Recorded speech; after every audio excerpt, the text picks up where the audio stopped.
Entonces vamos a comenzar ahora la unidad 4 del programa, que son pues las distribuciones de muestreo.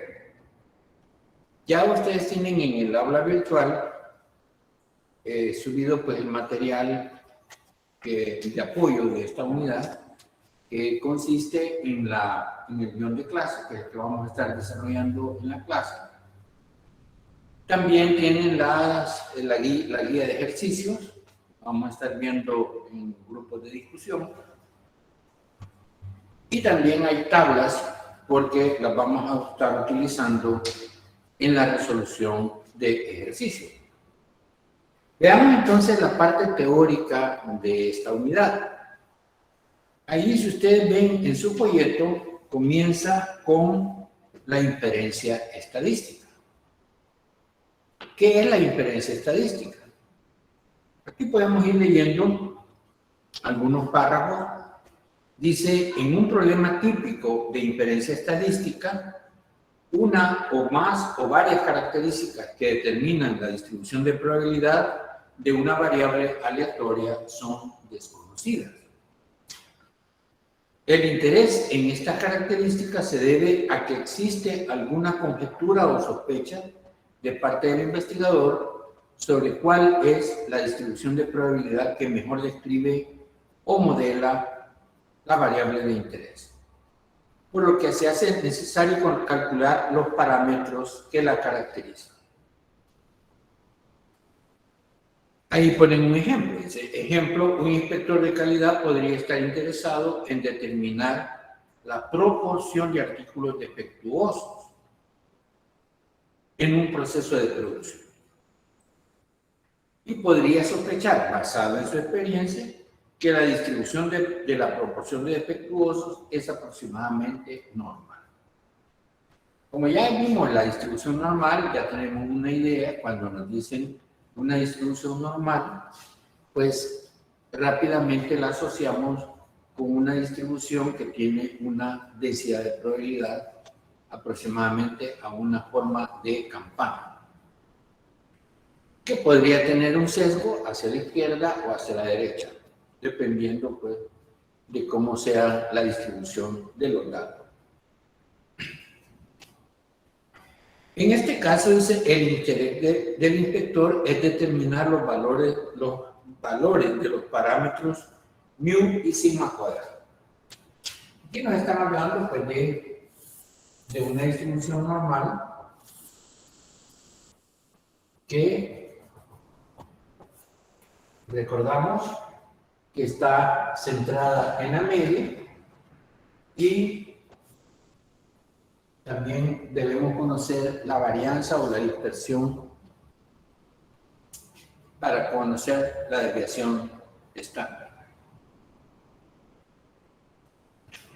Sigue diciendo la parte teórica. En todo escenario donde se utilice algún proceso de inferencia estadística, aparece involucrada una población. Aquí ya vamos viendo otro concepto. Población.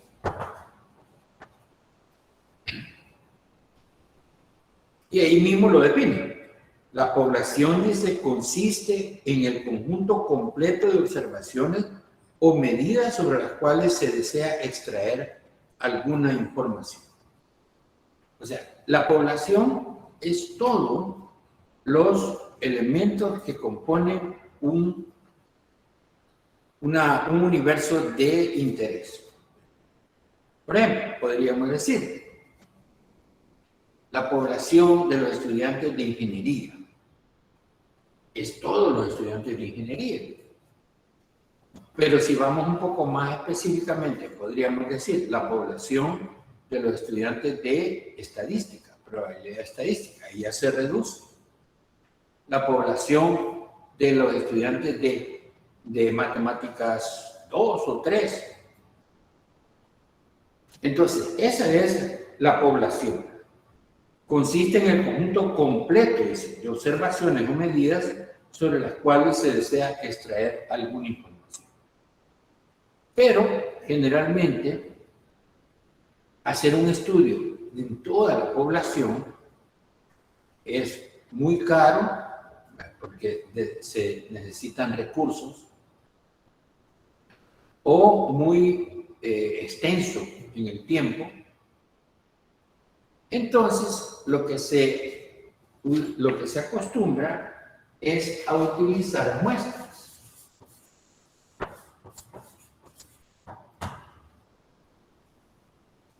Vamos a suponer, supongamos que todo esto fuera nuestra población.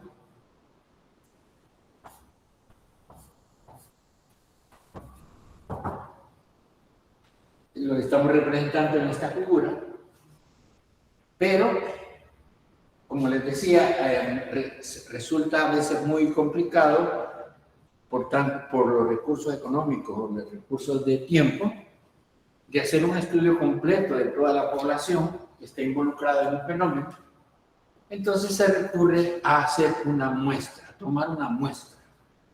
¿Qué sería, por ejemplo, diferentes valores de la población? Entonces muestra, ahí nos lo define, es un subconjunto de observaciones que se seleccionan de la población de interés. Eso sería pues la definición de una muestra. Es un subconjunto de observaciones que se seleccionan de la población de interés. Pero vamos un poco más allá. La muestra debe ser una muestra aleatoria. Entonces aquí tenemos ya otra definición.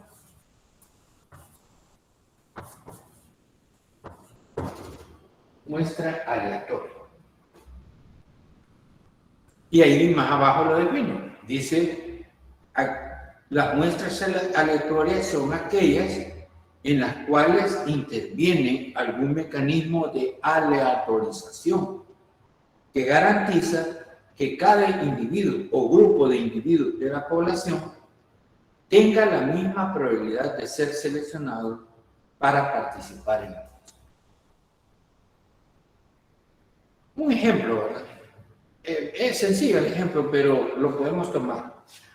Por ejemplo, si nosotros tenemos un grupo de trabajadores, supongamos unos 20 trabajadores, que los vamos a tomar muestra de 5 de ellos para hacer un estudio.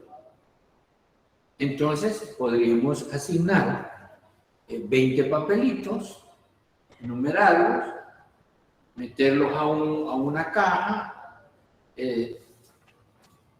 agitar la caja y luego ir sacando en una forma aleatoria 5 papelitos. Ahí, con ese mecanismo de aleatorización, nos estamos garantizando que cualquiera de ellos pudo haber salido para la muestra. O sea, esa es una forma. Otra podrán tener otra forma pues, de garantizarse que los elementos o individuos de una población tengan la misma oportunidad de participar en una muestra. Entonces, a esto se le llama muestra aleatoria. Aquellas, dice, en las cuales interviene algún mecanismo de aleatorización que garantiza que cada individuo o grupo de individuos tengan la misma probabilidad de ser seleccionado para participar en la muestra.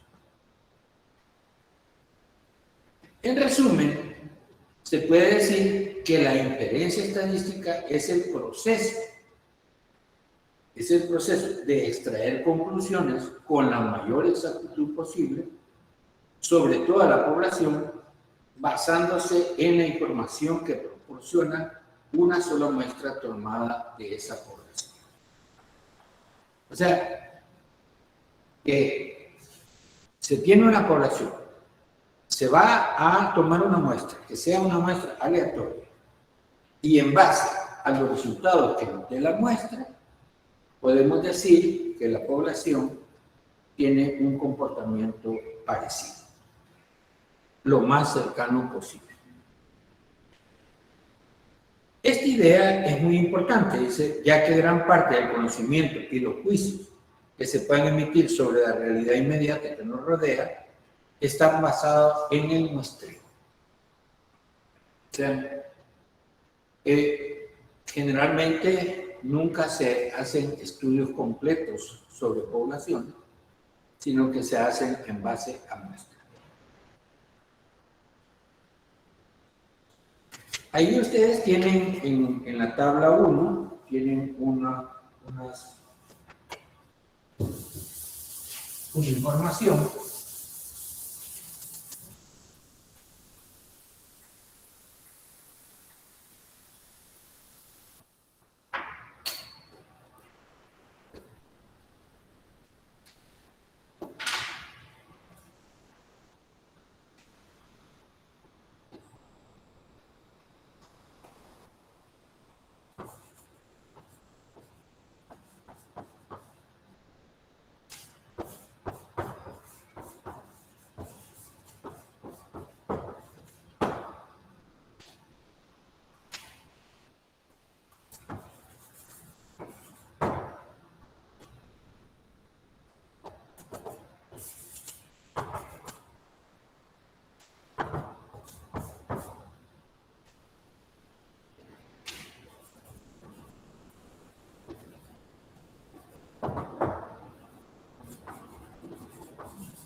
Esta tabla lo que trata de decirnos o ilustrarnos es que depende de que si estamos refiriéndonos a una característica de la población, le vamos a llamar parámetro. Y si nos estamos refiriendo a una característica de una muestra, le vamos a llamar estadística. Entonces, eso hay que tener en cuenta. Cuando nosotros nos referimos a un parámetro, estamos hablando de la población. Cuando nos referimos a un estadístico, estamos hablando de la muestra. Y también hay diferencias. Por ejemplo, la media. Nosotros ya conocemos que la media es la sumatoria de todos los valores entre el número de valores. Si estamos en toda la población, sería sumar todos los valores de los datos de la población y dividirlo entre el número de datos. Entonces, la media, cuando se refiere a la población, es el parámetro mu, es una letra griega, mu. En cambio, cuando tenemos una muestra aleatoria y queremos decir la media de la muestra, lo vamos a representar con una X y una barrita horizontal sobre la variable, sobre la X. Entonces quiere decir que X barra es la media pero de la muestra. La desviación estándar. Sabemos que la desviación estándar es una medida de la variación de todos los datos con respecto a un cierto valor, en este caso respecto a la media. Y ya conocemos cómo calcular la desviación. Entonces, cuando estamos hablando de la desviación poblacional, es un parámetro que lo vamos a representar con la letra griega sigma. Mientras que si hablamos de la desviación de la muestra, lo representamos con una S. La desviación de la muestra es una S. Que sería pues la desviación que encontremos en la muestra. Lo mismo podemos hablar de una proporción. Cuando es de una población, es el parámetro P. Las proporciones son cálculos que se hacen de alguna característica que me interesa, ya sea en la población o en la muestra, de algunos datos que cumplen ciertas condiciones, que están referidas al total de datos. Entonces, cuando hablamos de población, es una P, y cuando hablemos de la muestra, es el estadístico P con este símbolo, algunos le llaman sombrero, otros le llaman circunflejo, pero P con este símbolo, estamos hablando de la proporción en la muestra. Otros estudios que también nos interesarán son encontrar diferencias de medias. Entonces, cuando hablemos de poblaciones, es el parámetro μ1 menos μ2, estamos comparando dos poblaciones. Y cuando hablemos de muestras, sería x1 barra menos x2 barra. O también podríamos estar interesados en conocer características de las diferencias de proporción. Entonces, cuando hablemos de poblaciones, sería P1 menos P2. Cuando hablemos de muestras, sería el estadístico P1 sombrero menos P2 sombrero.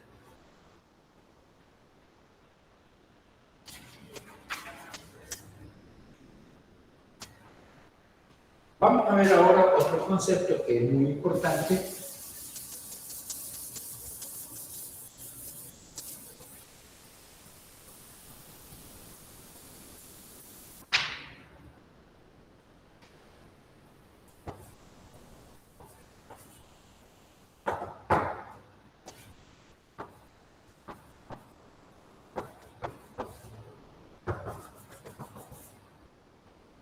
El que se conoce como variación de muestreo. Entonces, leamos un poco lo que dice en el proyecto de Pérez. Tomar muestras de una población de interés y luego usarlas para hacer inferencias sobre algunos parámetros desconocidos es el objetivo principal de la investigación estadística. Entonces, hay que ponerle atención a esto que acabamos de decir. Tomar muestras de una población de interés y luego usar para hacer inferencias sobre algunos parámetros desconocidos es el objetivo principal de la investigación estadística. Para hacer una inferencia válida, es decir, con carácter científico, es imprescindible comprender la variabilidad inherente en los procesos de muestreo. Un principio fundamental es que en general una muestra aleatoria no refleja perfectamente a la población de donde proviene. Una muestra solo se parece en ciertos aspectos a la población, pero por naturaleza siempre es diferente de su población en algunos aspectos, y en ocasiones podría ser considerablemente diferente de la población. Está diciendo que tomar una sola muestra, aunque sea una muestra aleatoria bien tomada, podría llevarnos a conclusiones equivocadas de la población en general. En la práctica, este principio se hace evidente cuando al tomar muestras del mismo tamaño de una misma población resulta ser diferente. O sea, que si se comprueba, tenemos una población Tomamos una muestra aleatoria, y calculamos, por ejemplo, su media o su depresión. Tomamos otra, calculamos también su media. Tomamos otra, en general no van a ser las mismas. Va a haber una diferencia. Entonces, a eso se le llama variación de muestreo. Entonces, eso es lo que dice al final del párrafo. La variación de muestreo establece que muestras diferentes del mismo tamaño, tomadas de una misma población, también serán diferentes entre sí.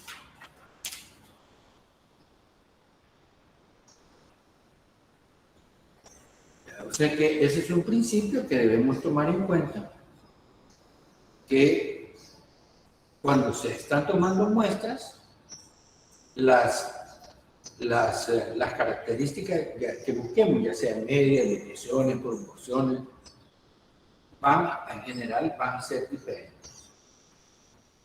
Veamos entonces algo referente a una distribución de muestreo de la media.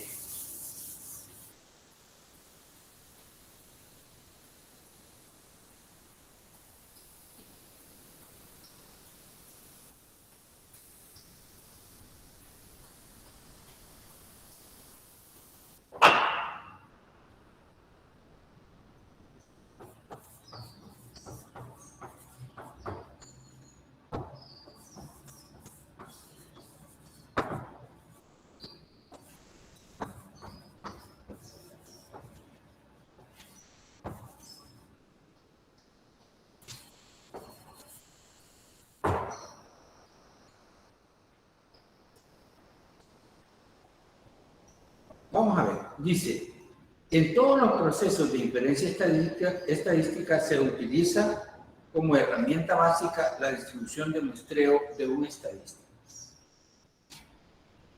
El hacer una inferencia válida o interpretar correctamente una requiere de la comprensión del proceso de construcción de la distribución de muestreo del estadístico que se esté usando. A continuación se presenta el proceso de construcción de la distribución de muestreo de la media muestral, y a partir de ese proceso se presentan las demás distribuciones de muestreo que serán usadas en este curso. Entonces ahí nos van dando los pasos que se van desarrollando para encontrar la distribución de muestreo de la media. Primero,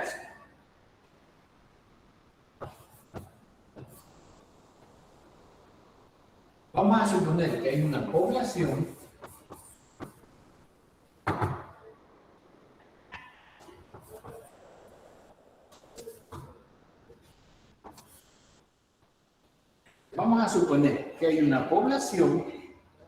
con una media mu y una varianza sigma cuadrada. Vamos a poner sigma cuadrada.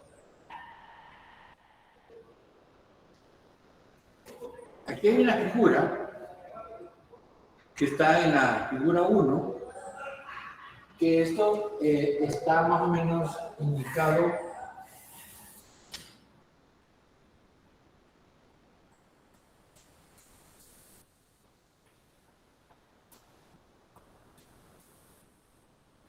tenemos una distribución de los datos en esa muestra, quiero decir, en la población, y tenemos que la población va a tener una media y una varianza.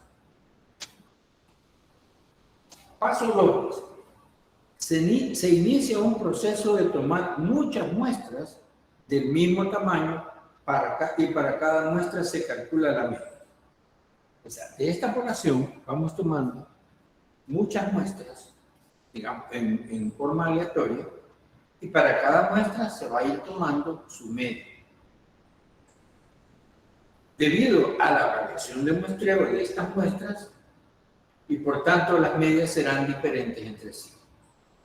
Como resultado de este proceso se origina un vector de valores x1, x2 hasta xn, formado por todas las medias medidas como se muestra en el nivel 2.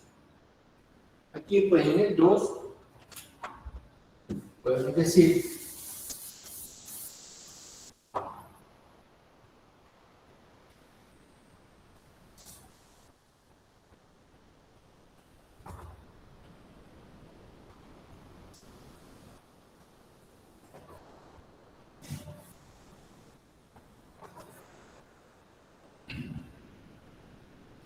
cada muestra se va a comportar de alguna manera y esta muestra va a ir generando una media, otra media,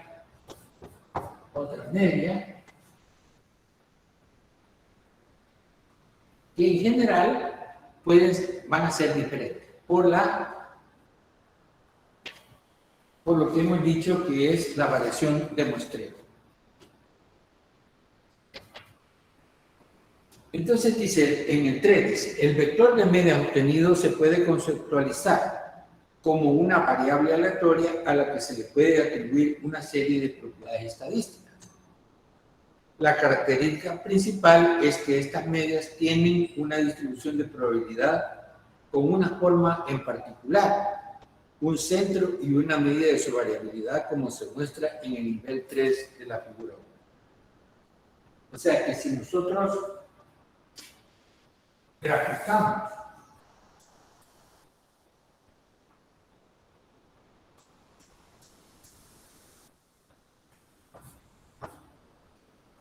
tomamos como variable la media de las muestras, media muestral, nos va a dar ahí aparece como rectángulo, ¿verdad? Pero lo podemos tomar en la curva suavizada y a esto se le llamaría la distribución de muestreo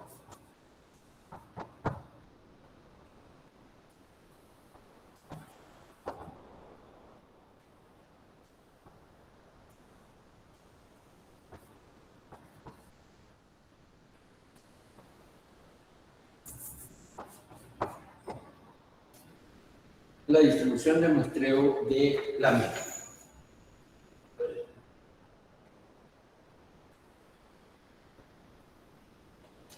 Entonces, ahí en el paso 4 dice, a la distribución de probabilidad obtenida se le da el nombre especial de distribución de muestreo de la media, para enfatizar el hecho de que es un ente matemático que describe a largo plazo cómo se comporta la media en el muestreo repetido.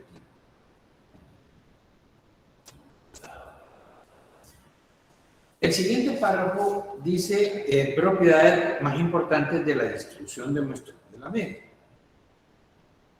La distribución de muestreo de la media tiende a tener una forma particular. En la figura 2, que es esta figura de acá, ahí los que tienen su folleto pues pueden irlo siguiendo. Este está en la página 4. Hay una figura que nos ilustra un teorema muy importante en estadística que se llama el teorema del límite central. Vamos a ver.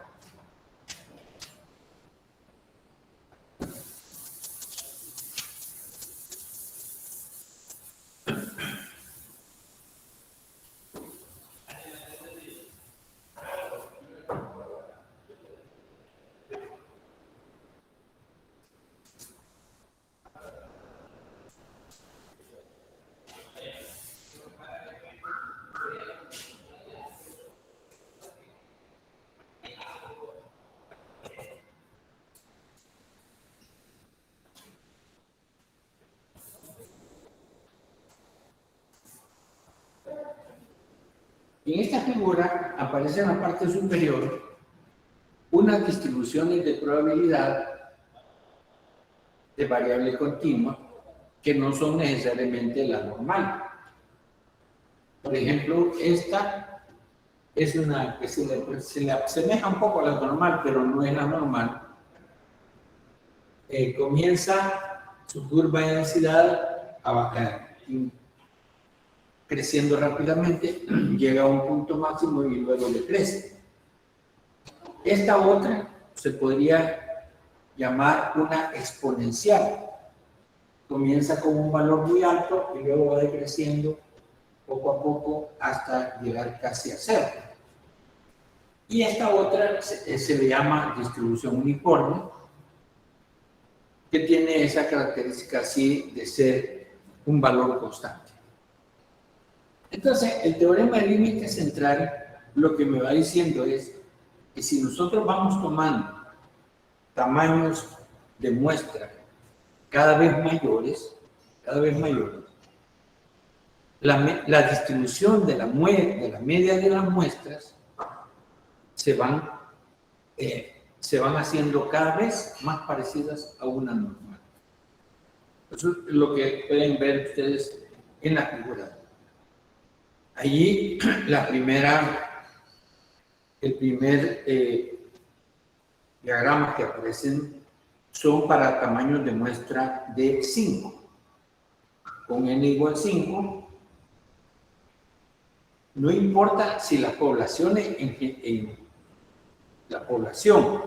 tenga cualquiera de estas distribuciones de probabilidad, la media muestral va tomando cada vez, a medida que va aumentando el tamaño de la muestra, se va asemejando a una normal. Y al final aparece como para un n de 60. Entonces, si ustedes ven, se va asemejando a una normal con una media que siempre está centrada en el mismo valor. Lo que va cambiando es la dispersión. A medida que vamos aumentando el tamaño de la muestra, la variabilidad va disminuyendo. Entonces, eso es lo que nos dice el teorema del límite central.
Bueno, aquí está resumido, lo vamos a poner también en una ecuación.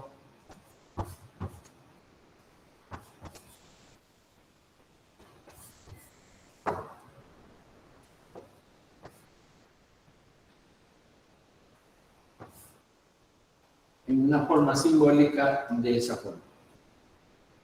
Pero lo que nos interesa es centrarnos en esto. Si una muestra de tamaño n es tomada de una población con media mu y varianza sigma cuadrada, la distribución de probabilidad de la media muestral es aproximadamente normal, con media mu y varianza sigma cuadrada entre ellos. Entonces, eso lo resumimos con esta simbología. La media muestral se distribuye, quiere decir este símbolo, se distribuye en una forma normal con media mu, que es exactamente la misma media de la población, y varianza sigma cuadrado, que es la varianza de la población entre el tamaño de la muestra. Y aquí nos dice que la aproximación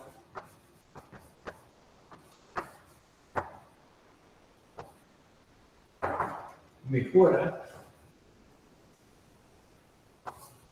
si n es mayor o igual a 30. O sea que si tomamos muestras de 30 o más, la aproximación es mejor.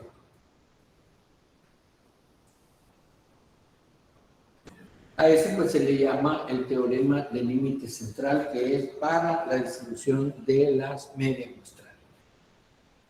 El teorema termina de escribir la distribución de muestreo de la media con las siguientes características. El centro o valor esperado de la distribución de muestreo permanece aproximadamente en el mismo lugar que la media poblacional y no cambia con el tamaño de la muestra. En términos matemáticos, esto se describe como el valor esperado de la media muestral es la misma media poblacional. La otra característica, la variabilidad de la distribución de muestreo está asociada con la variabilidad de la población por medio del tamaño de la muestra. En términos matemáticos, esto se describe como, ahí lo que nos dicen es que la variabilidad es la variación. Por eso es que se va reduciendo la variación al ir aumentando el tamaño de muestra. Y luego, por último, dice, por lo general, la variabilidad de la distribución de muestreo se mide utilizando la desviación estándar. La desviación estándar de la distribución de muestreo se conoce como el error estándar. La desviación estándar se le conoce como error estándar. Y es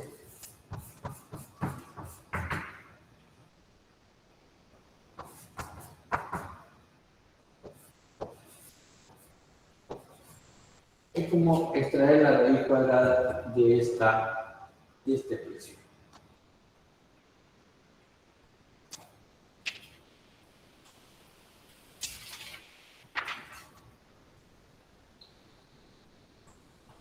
Entonces, luego a continuación leemos lo siguiente. Para muestras grandes, el teorema del límite central establece que la distribución de muestreo de la media es aproximadamente normal. ¿Cuándo vamos a considerar una muestra grande? Cuando n sea mayor o igual a 30. Pero luego viene una pregunta. ¿Qué sucede si se trabaja con muestras que no son lo suficientemente grandes como para aplicar el teorema del límite central? O sea, ¿qué sucede si vamos a tener muestras menos de 30? ¿Podemos ocupar siempre el teorema del límite central o no? Entonces dice,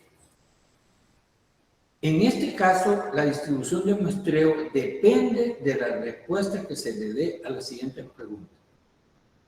¿Es la población muestral aproximadamente normal? Y la otra pregunta, ¿se conoce la varianza de la población? Veamos entonces.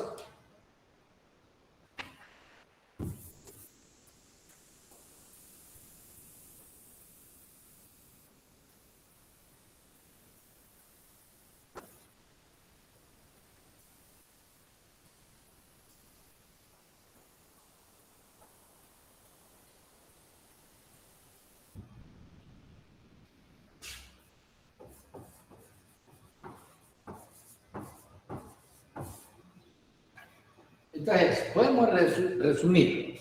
¿Qué pasa cuando n es menor que 30? Entonces, hay dos preguntas. ¿Es la población muestral aproximadamente normal?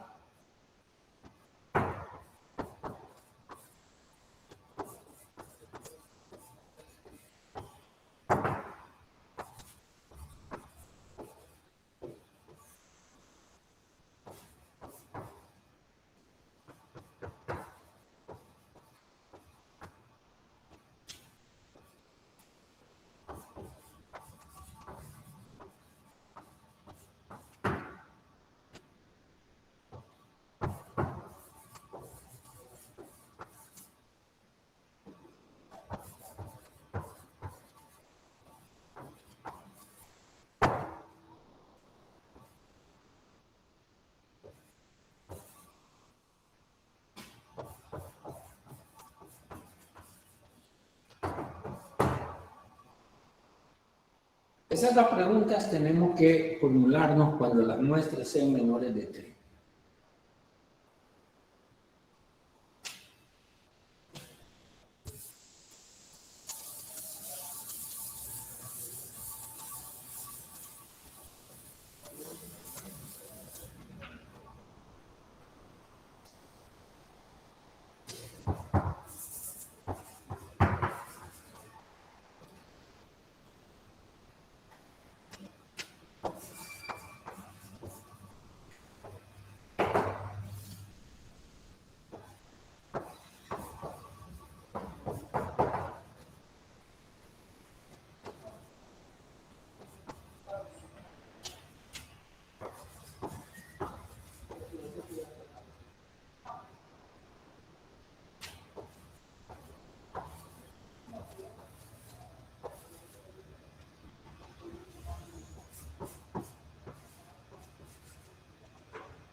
Entonces, aquí, si la respuesta a esta pregunta es que la población es aproximadamente normal y se conoce la desviación o la varianza poblacional,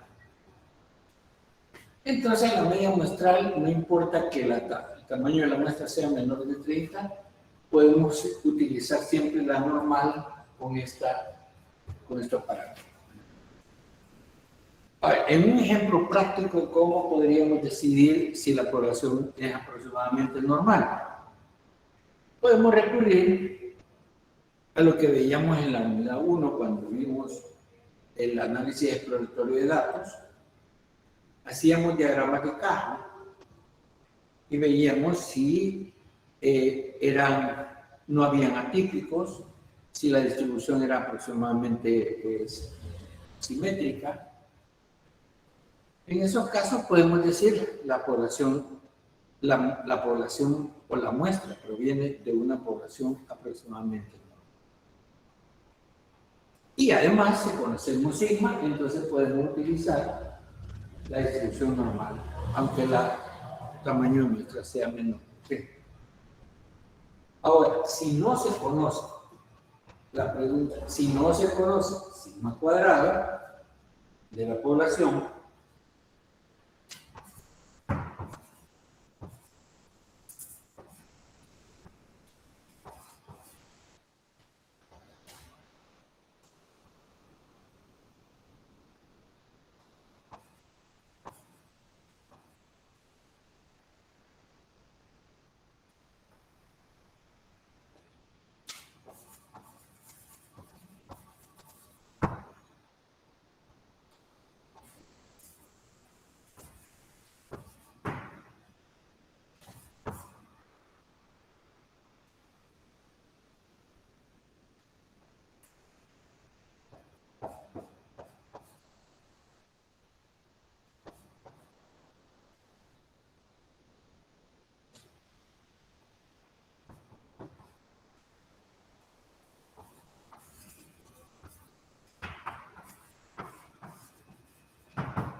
Entonces, si la población, si hacemos una prueba de normalidad y vemos que pasa la prueba de normalidad, pero no conocemos la varianza o desviación poblacional, entonces no podemos utilizar la distribución normal, sino que se hace un cambio de modelo que se le llama una distribución T.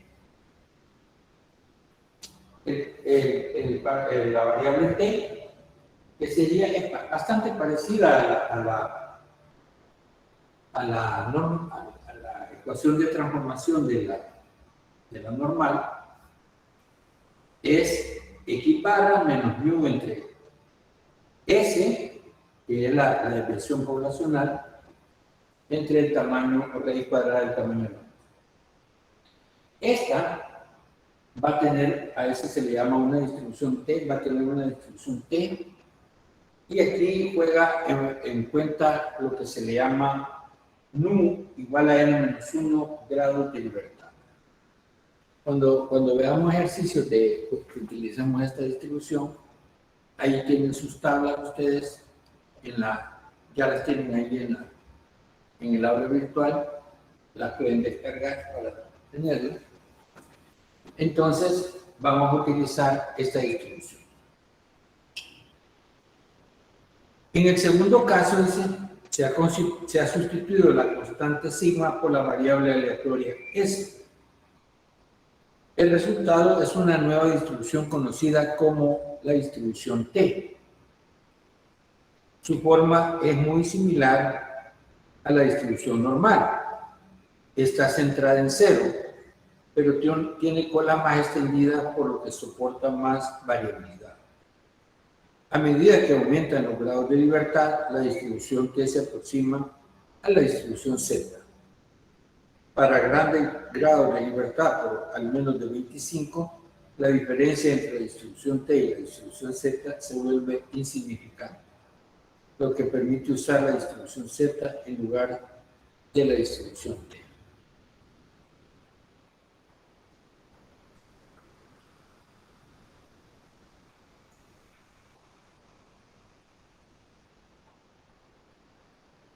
Bueno, veamos, creo que tenemos tiempo para ver un ejemplo.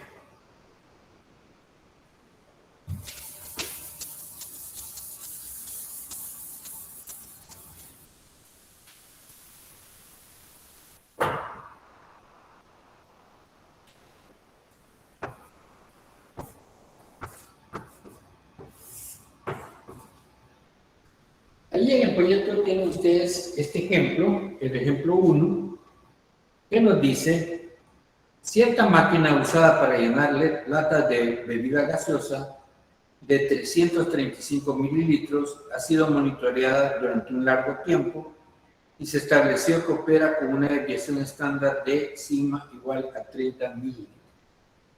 O sea, nos dan la desviación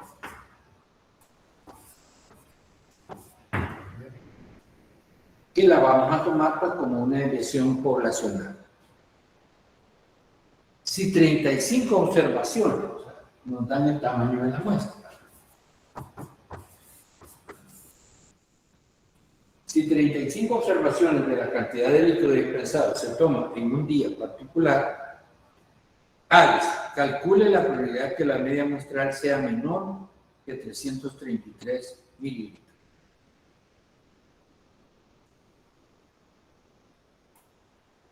Entonces, veamos, aquí dice la solución.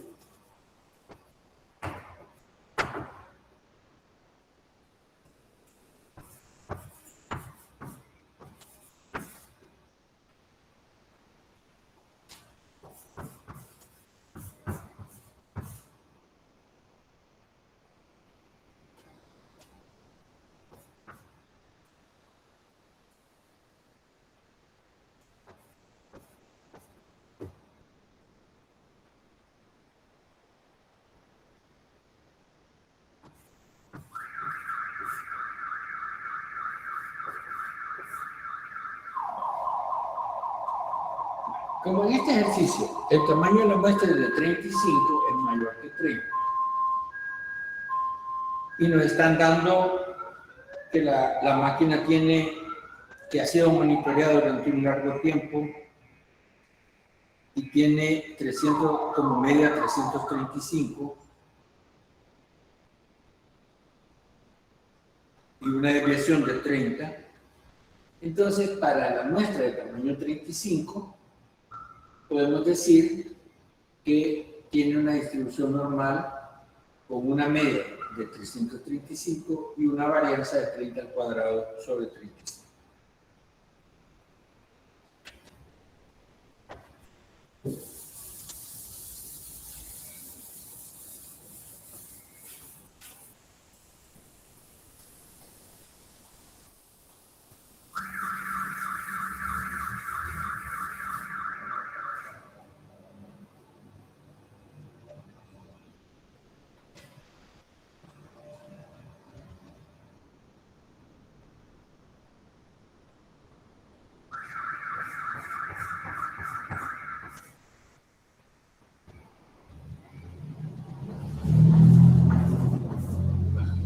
Entonces, la pregunta A nos pide cuál es la probabilidad que la media muestral sea menor que 333 mililitros.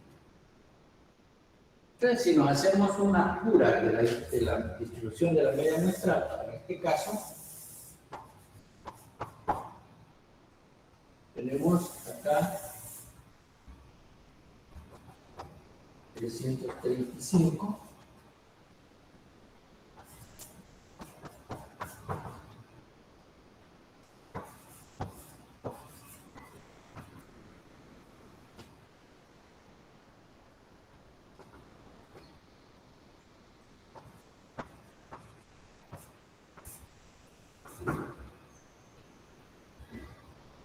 Lo que nos están pidiendo es la probabilidad o área bajo la distribución que está a la izquierda de 330.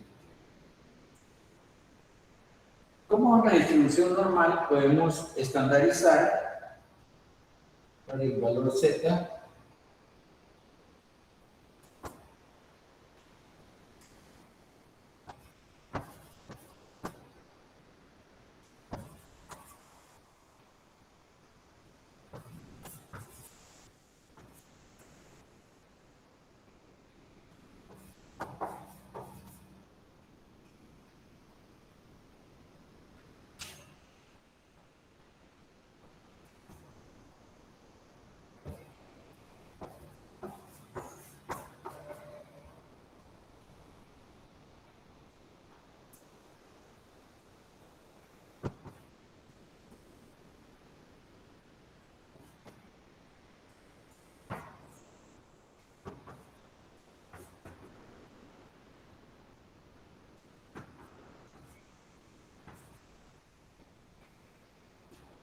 Si estandarizamos para este valor, tenemos 333 menos 335 entre la desviación que sería calculada a través de esta ecuación.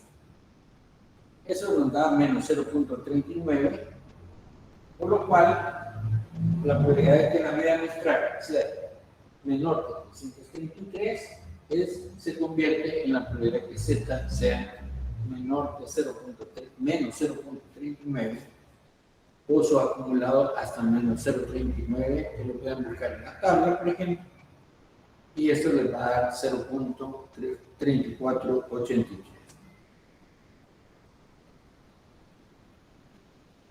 En la pregunta B,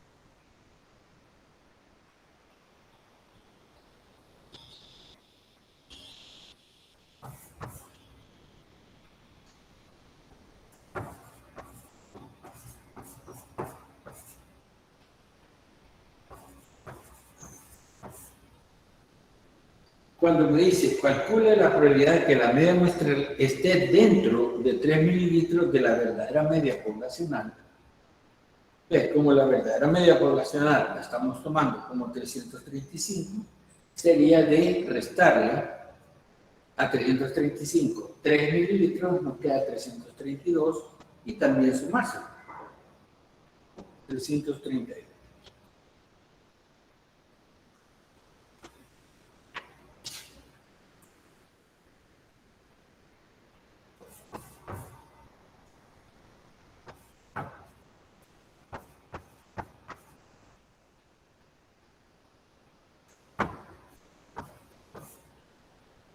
Al estandarizar vamos a llegar a esos valores y entonces acá pues, tendríamos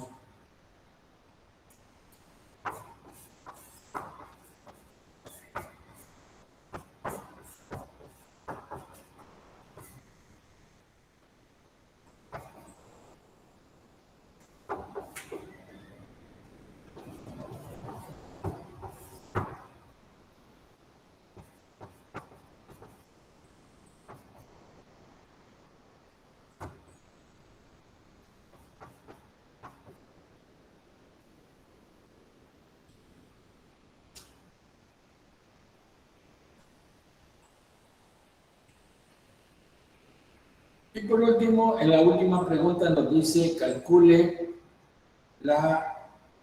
el error estándar de la media. No me bien visto.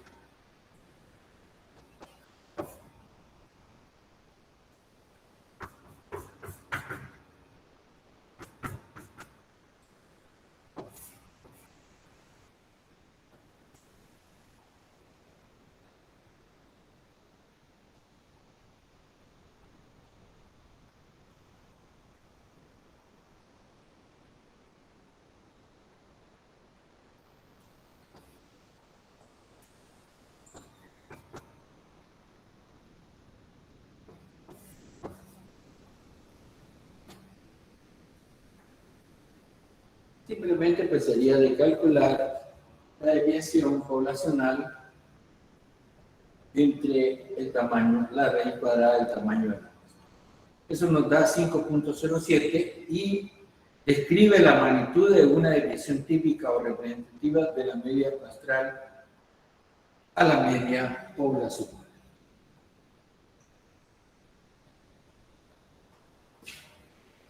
¿Tienen alguna pregunta?